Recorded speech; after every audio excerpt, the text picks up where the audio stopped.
Hello दोस्तों, welcome to डायाबोलिक class के YouTube channel पर आप सभी का हार्दिक स्वागत है। आज हम आपके लिए लेकर आए हैं मनोविज्ञान के महत्वपूर्ण 20 प्रश्न जो कि आपके यूपी टेट सुपर टेट के एग्ज़ाम के पॉइंट ऑफ व्यू से काफ़ी ज़्यादा इम्पोर्टेंट हैं।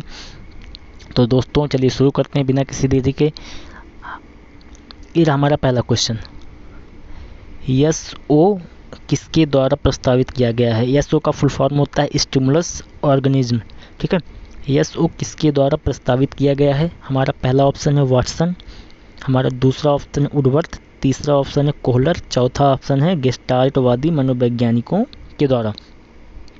ठीक है, तो इस पहले क्वेश्चन का आंसर जो है वह है वुडवर्थ। ठीक है, SO वुडवर्थ के द्वारा प्रस्तावित किया गया है। अगला क्वेश्चन हमारा ये रहा, ध्यान को केंद्रित करने की आंतरिक दशा है। ध्यान को केंद्रित करने की आंतरिक दशा है। पहला ऑप्शन है अवधि, दूसरा ऑप्शन है नवीनता, तीसरा ऑप्शन है रुचि, चौथा ऑप्शन है आकार। ठीक है, तो ध्यान को केंद्रित करने की आंतरिक दशा क्या है। हमारा ऑप्शन सही है सी, रुचि। ठीक है, अगला क्वेश्चन, एक परिस्थिति में अर्जित ज्ञान का दूसरी परिस्थिति में उपयोग कहलाता है। पहला ऑप्शन है सीखने की विधियाँ, दूसरा ऑप्शन है सीखने में स्थानांतरण, तीसरा ऑप्शन है सीखने में पठार, चौथा ऑप्शन है सीखने में रुचि।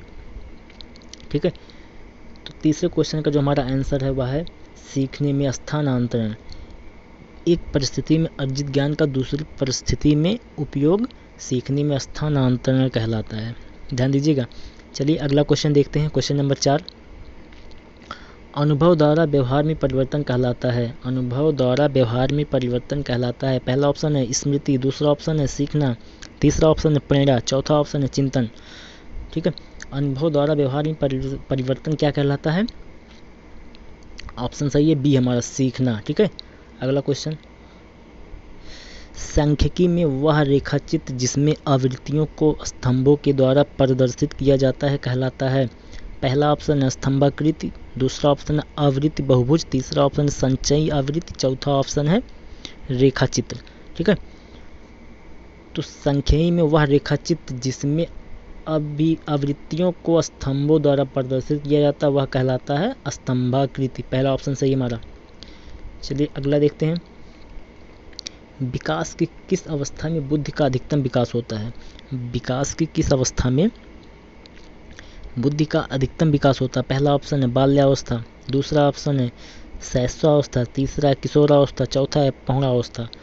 तो आप सभी जानते हैं कि विकास की किस अवस्था में बुद्धि का अधिकतम विकास होता है वह है बाल्यावस्था। ऑप्शन नंबर ए हमारा सही है। ठीक है, अगला क्वेश्चन,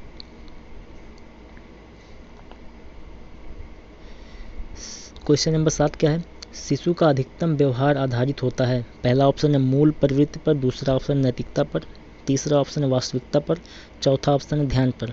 ठीक है, तो शिशु का अधिकांश व्यवहार जो होता है वह होता है मूल प्रवृत्ति पर आधारित होता है। मूल, पहला ऑप्शन हमारा सही है।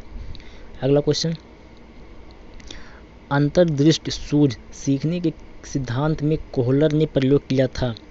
कुत्ते पर, वनमानुषों पर, बिल्ली पर, चूहों पर। तो आप सभी जानते हैं कोहलर का जो सिद्धांत है वह वनमानुष पर आधारित था। उन्होंने अपना जो प्रयोग किया था वह वनमानुष पर किया था। ठीक है, तो हमारा बी आंसर सही है, बी ऑप्शन। अगला क्वेश्चन, यह आवश्यक नहीं है कि उच्च बुद्धि लब्धि वाले बच्चे डैश में उच्च होंगे।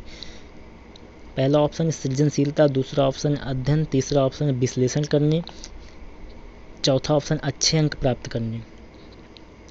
तो हमारा जो 9वें क्वेश्चन का आंसर है इसमें यह बोला है क्वेश्चन में कि यह आवश्यक नहीं है कि उच्च बुद्धि लब्धि वाले बच्चे में क्या आवश्यक नहीं है क्या भी उच्च होंगे। तो ऑप्शन हमारा क्या सही है, सृजनशीलता।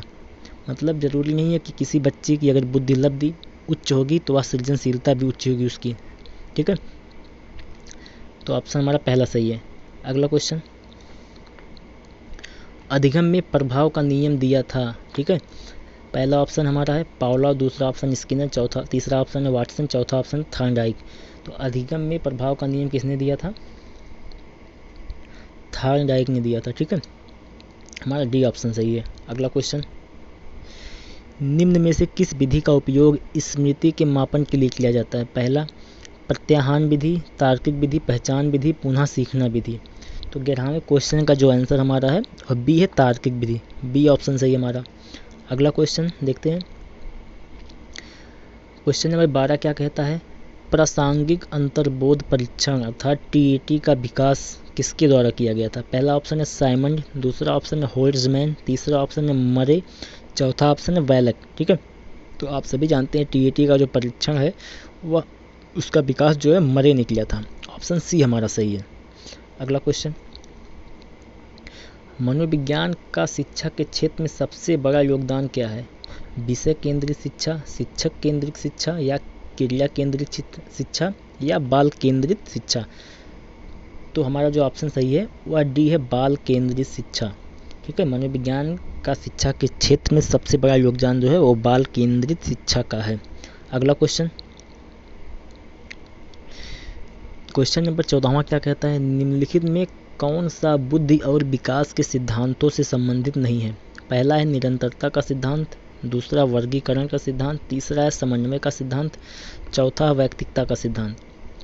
तो दोस्तों 14वें क्वेश्चन का जो आंसर हुआ है वर्गीकरण का सिद्धांत। वर्गीकरण का सिद्धांत जो है यह हमारा विकास के सिद्धांत से संबंधित नहीं है, बुद्धि और विकास के सिद्धांत से संबंधित नहीं है। ठीक है, अगला,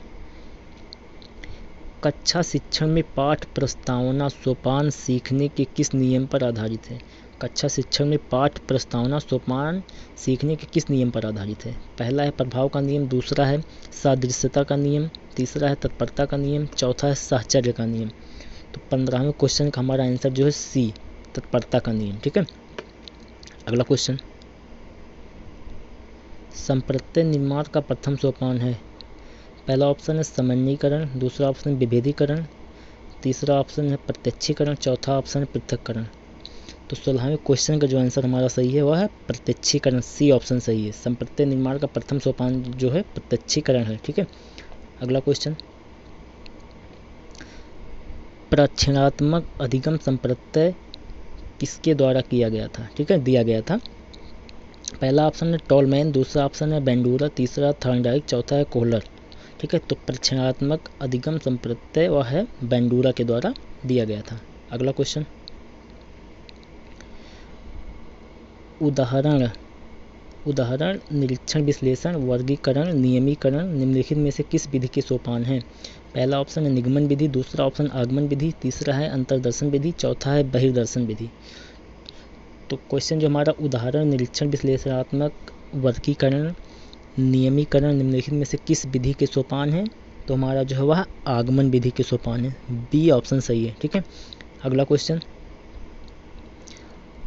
अवधान के आंतरिक अथवा व्यक्तिनिष्ठ निर्धारक है। पहला ऑप्शन है रुचि लक्ष्य अभिवृत्ति, दूसरा ऑप्शन उद्दीपक वस्तु प्रविधि, तीसरा ऑप्शन है प्रकाश ध्वनि गंध, चौथा ऑप्शन है पुरस्कार दंड प्रोत्साहन। तो हमारा जो 19वां क्वेश्चन है अवधान के आंतरिक अथवा व्यक्तिनिष्ठ निर्धारक हुआ है रुचि लक्ष्य और अभिवृत्ति का पहला ऑप्शन हमारा सही है, रुचि लक्ष्य और अभिवृत्ति। ठीक है, 20वां क्वेश्चन हमारा बाल मनोविज्ञान का क्षेत्र है। आज का ये हमारा आखिरी क्वेश्चन है। 20वां क्वेश्चन क्या है, बाल मनोविज्ञान का क्षेत्र है। पहला ऑप्शन है केवल शैशवावस्था की विशेषताओं का अध्ययन, दूसरा ऑप्शन है केवल गर्भावस्था की विशेषताओं का अध्ययन, तीसरा ऑप्शन केवल बाल्यावस्था की विशेषताओं का अध्ययन, चौथा ऑप्शन है गर्भावस्था से किशोरावस्था की विशेषताओं का अध्ययन। ठीक है, तो आप सभी जानते हैं बाल मनोविज्ञान का जो क्षेत्र व गर्भावस्था से लेकर किशोरावस्था तक की विशेषताओं का अध्ययन करना है, अतः ऑप्शन हमारा डी सही है। ठीक है, तो दोस्तों आज के लिए बस इतना ही था। आपको यह वीडियो कैसा लगा कमेंट करके जरूर बताइएगा। मिलते हैं अगली वीडियो में, तब तक के लिए बाय बाय।